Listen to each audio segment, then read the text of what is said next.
की त्रिज्या, अब यहां से शुरू होता है हमारा मैथ्स का, ठीक है। तो हम विशेष अपने विशेषज्ञ अतिथि को बुला रहे हैं, ठीक है। बिना अतिथि के जो आते हैं अतिथि कहलाते हैं। हमारे जो है सौरभ सर आए, सौरभ सर जो है इसको सॉल्व करेंगे आपके लिए। तब तक मैं जो है आपको देखूंगा, आप मुझे देखें।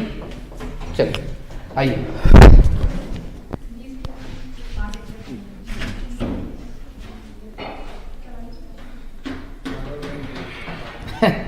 डिबेट के बाद मामा घबरा गए, बोल रहे हैं और पढ़ाने वाले हैं। अरे अभी तो टेंशन ना लो, डिबेट। चलिए, तो क्वेश्चन है, किसी वृत्त की त्रिज्या में 20% की वृद्धि कर दी जाए तो उसके क्षेत्रफल पर क्या प्रभाव पड़ेगा। दोस्तों, वृत्त का जो क्षेत्रफल होता है वो क्या होता है, पाई आर स्क्वायर होता है। तो इसके क्षेत्रफल पे जो परिवर्तन होगा वो पाई से, तो इसमें कोई फर्क नहीं पड़ेगा, केवल किससे पड़ेगा, त्रिज्या यानी कि आर से। आर का मान कितना दिया गया है, 20%। 20% का मतलब होता है 1/5। तो इसकी त्रिज्या में 20% की वृद्धि होगी, मतलब 5 से अगर 6 हो जाएगी। दोस्तों, त्रिज्या को 2 बार यूज किया गया, तो हम 2 बार इसमें चेंज करेंगे। 55 25, 25 से कितनी हो जाती है, 6 से 36। मतलब इसमें कितना डिफरेंस हो जाता है, 11 की बढ़ोतरी हो जाती है। 11 की बढ़ोतरी होगी कितने पे होगी, 25 पे। परसेंटेज निकालेंगे, 100 का गुणा करना पड़ेगा। 25 चौका 100, 11 चौका 44% हमारा आंसर आ जाए, ठीक है। बहुत बढ़िया, चलिए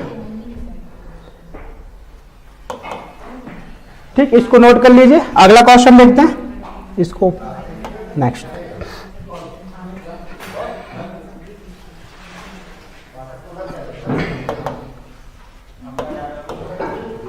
अगला क्वेश्चन है, एक वस्तु का अंकित मूल्य 7200 रुपए है। यदि इसमें 35% की छूट पर बेचा जाता है तो इसका विक्रय मूल्य क्या होगा।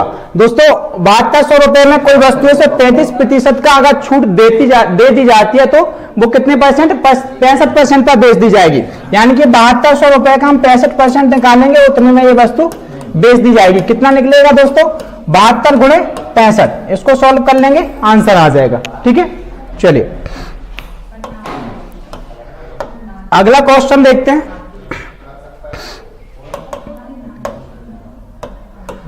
अगला क्वेश्चन है आपकी स्क्रीन पर कि जब एक भूखंड को 34,080 में बेचा जाता है तो मालिक को 20% की हानि हुई। 20% का लाभ अर्जित करने के लिए भूखंड को किस मूल्य पर बेचा जाना चाहिए। दोस्तों, 3480 में बेचने पर 20% की हानि होती है। 20% का मतलब कितना होता है, 1/5। दोस्तों, 5 की वस्तु जब 4 में बेचेंगे तब 20% की हानि होगी। यहां पे हमें सेलिंग प्राइस दी गई है, 4 बराबर कितना दिया गया है, 34,080। 1% का हम मान निकालेंगे दोस्तों, कितना आएगा, 4 8 32, 2 बचेंगे, 4 5 20, 4 दूनी 8, यानी कि 8520 निकल के आ जाएगा। अब इसमें बोला गया कि 20% का लाभ अर्जित करना है, तो 20% का लाभ अर्जित करने के लिए 5 की वस्तु हमें 6 में बेचनी पड़ेगी, ठीक है। तो 8520 में हम 6 का गुणा कर देंगे, कितने का, 6 गुणे 8520, आंसर आ जाएगा 6 का 0 में 0, 6 दूनी 12 की 2 हासिल आएगी 1, 6 पंचे 30, 1 31 की 1 हासिल आएंगी 3, 6 48 और 3 51, 51,120 आपका आंसर आ जाएगा, ठीक है। चलिए अगला क्वेश्चन देखते हैं।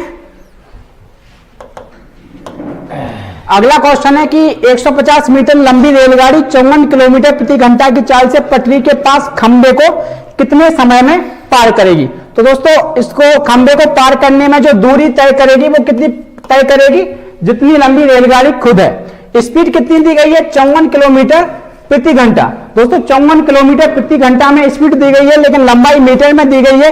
इसको हम मीटर प्रति सेकंड में चेंज करेंगे, 5/18 का गुणा करना पड़ेगा।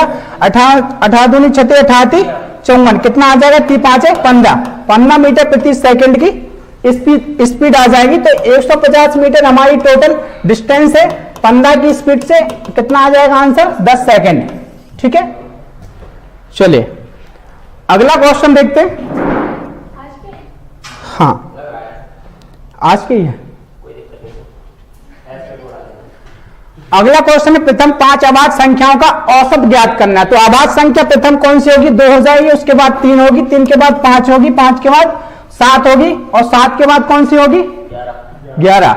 9 तो नहीं होगी ना, नहीं होगी। औसत ज्ञात करना है, इनको ऐड करके टोटल योग में हम टोटल 2 3 5 5 10 और 7 17 10 28 में टोटल नंबर कितने, 1 2 3 4 5, 5 का भाग दे देंगे, 28/5 आंसर आ जाएगा। ठीक है, चलिए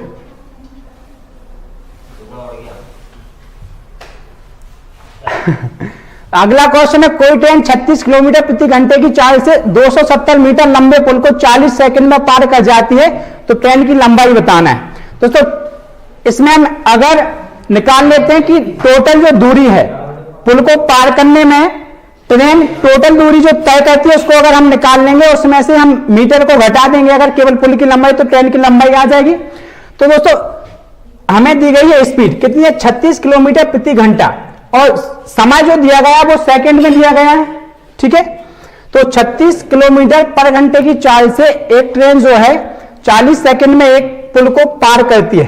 टोटल दूरी निकाल लेंगे, तो इसमें हम 5/18 का गुणा करेंगे। क्यों करेंगे, इसको मीटर पर सेकंड में चेंज करने के लिए। कितना होगा, 18 दूनी 36 यानी कि 5 दूनी 10। 10 की स्पीड से दोस्तों 40 सेकंड में पार करती है, तो टोटल जो दूरी तय करेगी वो कितनी आएगी, 400 मीटर।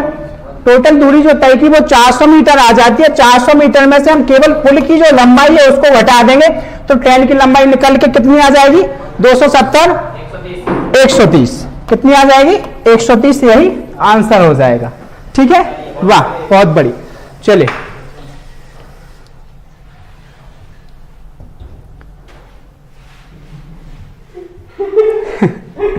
ये तो गायब ही नहीं हो रहा, क्या बात है। चलिए इसमें क्लिक करो, क्लिक करो इसमें। चलिए अगला क्वेश्चन देखते हैं।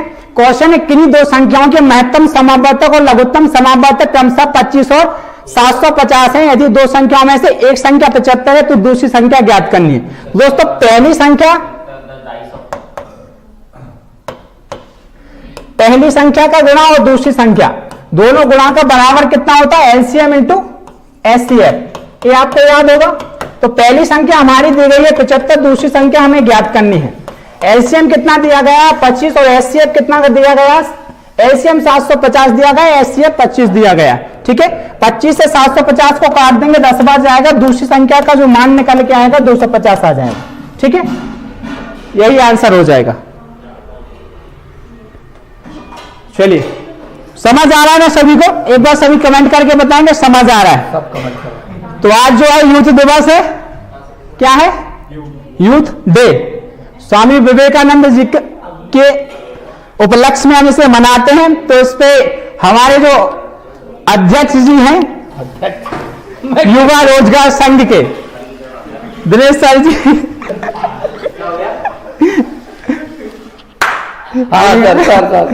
तो माला कहाँ है, सर के लिए माला पहनाई जाए। खैर माला हमारे पास है नहीं, सर की मुस्कान ही काफी है। और इस उपलक्ष्य में मैं 4 बातें यहाँ पे रखना चाहूंगा, 4 लाइन है, बात है नहीं है ना, 4 लाइन ज्यादा होगा ना। चलिए, तो ऐसा करो जिससे न प्राणों में कहीं जड़ता रहे, जो है जहां चुपचाप अपने आप से लड़ता रहे। ऐसा करो जिससे न प्राणों में कहीं जड़ता रहे, जो है जहां चुपचाप अपने आप से लड़ता रहे।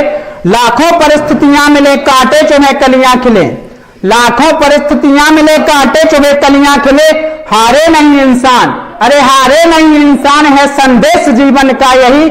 सच हम नहीं, सच तुम नहीं, सच है महज संघर्ष ही।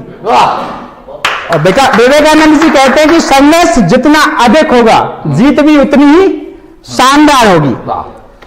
चलिए दोस्तों अगला क्वेश्चन देख लेते हैं। तो क्वेश्चन कि एक छात्र को 160 अंक मिले और उसे उत्तीर्ण होने के लिए आवश्यक 35% अंक प्राप्त करने के लिए 50 और अंकों की आवश्यकता है। तो दोस्तों 160 उसे मिले हैं, कितने मिले हैं, 160। अब 160 में अगर उसे 35 और मिल जाते तो उसके टोटल अंक जो है वो कितने परसेंट हो जाते, 35%। इनको ऐड करेंगे कितने हो जाएंगे, 6 3 9 195। ठीक है, 160 और 35 195, मतलब जो 35% का हमारा मान दिया गया है वो कितना दिया गया है, 195 दिया गया है। ठीक है, 1% का मान निकाल लेंगे हम, कितना आएगा, 195/35। 5 से काट देते हैं, 5 7 35, इसे काटेंगे 5 3 15 और 5 45। तो दोस्तों पूछा क्या है हमसे, टोटल 160 अंक हैं और उत्तीर्ण होने के लिए आवश्यक न्यूनतम 35% अंक प्राप्त करने के लिए 50 और अंकों की आवश्यकता है। अच्छा चलिए एक सेकेंड फिर से कर लेते हैं इसको। दादा हमार पंचन के जीव आई। चलिए 160 अंक कौन? अरे नहीं अपना। अच्छा चलिए, एक छात्र को 160 अंक मिले, उत्तीर्ण होने के लिए कितने 35 अंक और चाहिए थे। कितने 35% अंक प्राप्त करने के लिए 50 अंक और चाहिए थे। तो 50 इसमें हम ऐड कर देंगे, 6 5 11 के 1 यहाँ से लाएंगे 210 टोटल हो जाएंगे। ठीक है, तो 35% का मान कितना दिया गया है 210 दिया गया है 210। 1% का मान निकालेंगे कितना आएगा 210 बटा 35 काट देंगे 7 21 30 7 पना 35 5 से काटेंगे 5 का 30। 1% का मान दोस्तों कितना आ गया 6 आ रहा है तो 100% का मान कितना हो जाएगा 600 हो जाएगा। यही हमारा आंसर होगा। ठीक है चलिए और एक आध क्वेश्चन हो सकता है। चलिए बस इतने ही क्वेश्चन थे। Thank you sir. Okay mic sir.